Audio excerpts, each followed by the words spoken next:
Halo Tribuners, kembali bersama saya Aryo Tondong. Tribuners, saat ini kita sedang bersama salah satu orang tua yang dimana melaporkan seorang oknum perawat kepada pihak kepolisian. Kita akan dengarkan keterangan daripada Pak. Bisa dijelaskan sedikit terkait informasi dan laporan Bapak ke pihak kepolisian khususnya Polresta Jambi terkait adanya dugaan atau percobaan pelecehan, Pak? Baik, jadi saya sudah melaporkan ke unit PPA Reskrim Polres Jambi terkait dengan kasus pelecehan seksual atas anak saya inisial TF yang terjadi di Rumah Sakit Umum Raden Matahir tanggal 31 Oktober 2022.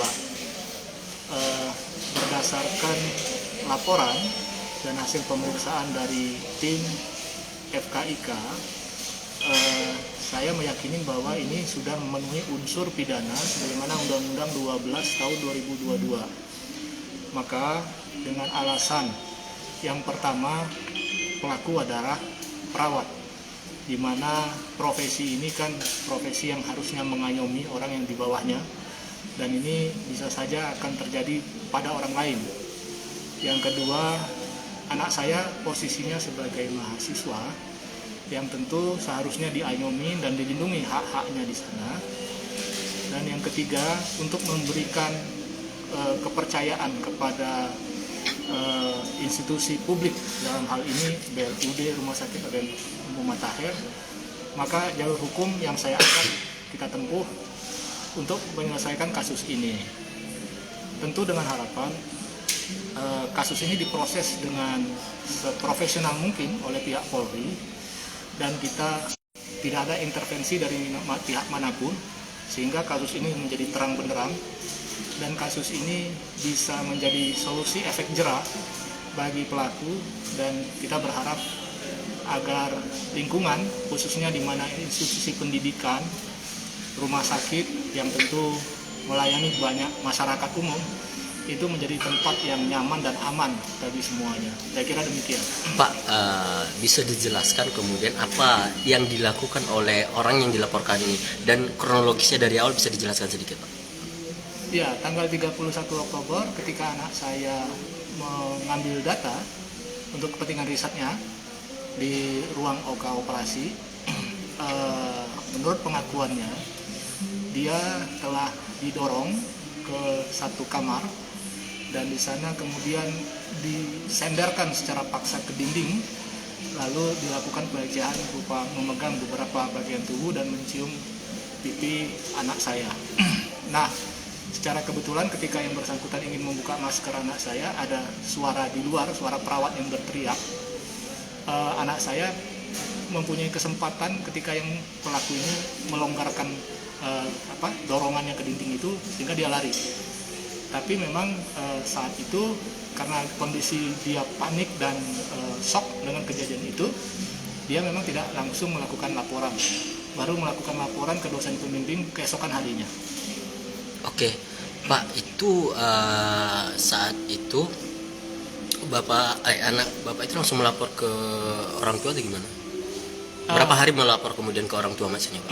Jadi tanggal 1 anak saya melaporkan ke dosen pembimbing di FKIK, lalu ditindaklanjuti secara profesional oleh FKIK dengan membuat berita acara pemeriksaan.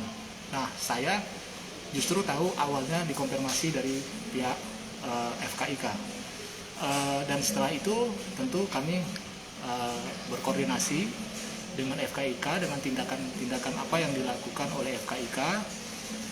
Kami mendapat konfirmasi bahwa itu sudah dilanjutkan ke Komkordik Rumah Sakit Umum Raden Matahir dan kemudian juga pimpinan Universitas Jambi. Oke, Pak, ini sejauh ini sejak kasus ini diketahui, respon dari pihak rumah sakit sendiri gimana, Pak?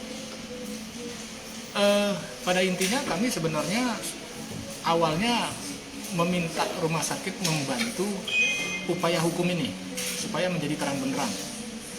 Namun nampaknya sampai hari ini saya belum ada pernyataan resmi dari rumah sakit apa status terakhir terhadap pelaku di sana, dan tindakan apa yang sudah dilakukan kami belum mendapatkan. Bahkan kami juga belum ada mendapatkan pernyataan permintaan maaf atau menyesal dari pihak rumah sakit atas terjadinya kejadian tersebut.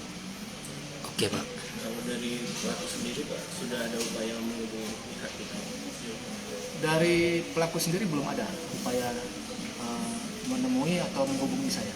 Oke Pak, selain anak kita yang sudah menjadi korban saat ini Pak, apa yang kemudian menjadi kekhawatiran Bapak sendiri Pak dengan kejadian ini? Ya tentu saya kan mendapatkan informasi di berita yang beredar ya. Kebenarannya saya juga tidak tahu bahwa kejadian ini sebenarnya pernah dilakukan oleh pelaku sebelumnya dan oleh pelaku lain yang terkait dengan pelecehan seksual. Nah tentu kalau ini memang benar, biarkanlah mungkin penyidik yang akan mengungkapkannya. Dan kami tentu berharap dengan proses hukum ini membuat itu menjadi terang benderang sehingga ini akan menjadi efek jerah sehingga kasus ini tidak terjadi lagi di kemudian hari. Karena ini adalah institusi milik publik yang melayani masyarakat luas. Yang tentu yang kita khawatirkan adalah kepentingan masyarakat luas yang bisa terzalimi oleh ulah pelaku-pelaku yang tidak bermoral seperti ini. Oke, ini kan proses hukum dan laporan sudah diterima oleh pihak kepolisian khususnya Polresta Jambi nih Pak. Nah, untuk Bapak sendiri sebagai orang tua korban, apa yang diharapkan kepada pihak rumah sakit terhadap pelaku Pak? Tentu dalam hal ini kami minta tindakan yang tegas. Karena juga ancaman Undang-Undang 12/2022 ini maksimal 12 tahun penjara, ini sudah cukup alasannya sebenarnya untuk memberikan sanksi pemberhentian kepada pelaku. Karena memang tindakan ini harus mempunyai efek jerah. Oke. Ya intinya untuk kita sendiri sudah resmi melakukan laporan dan bukti laporan juga sudah dipegang Pak ya saat ini Pak ya? Ya betul.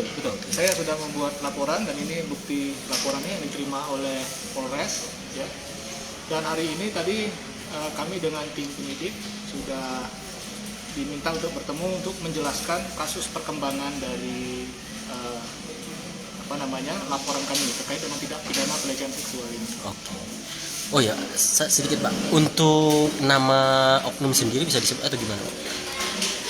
Atau inisial terus atau usia berapa? Baik. Pelaku itu sendiri inisialnya BP ya, BP. Inisial BP, kelahiran tahun 73. Tahun 73 ya. Usianya udah 51 tahun harusnya. 51 tahun Pak ya. Iya. Perawat. Oke, siap. Untuk anak Bapak sendiri sudah berapa bulan ya Pak untuk menjalani proses magang di sana? Kalau saya tidak salah, pengambilan data itu sudah dilakukan sejak 2 bulan yang lalu. Kalau saya tidak salah. Oke, siap. Terima kasih Pak. Baik.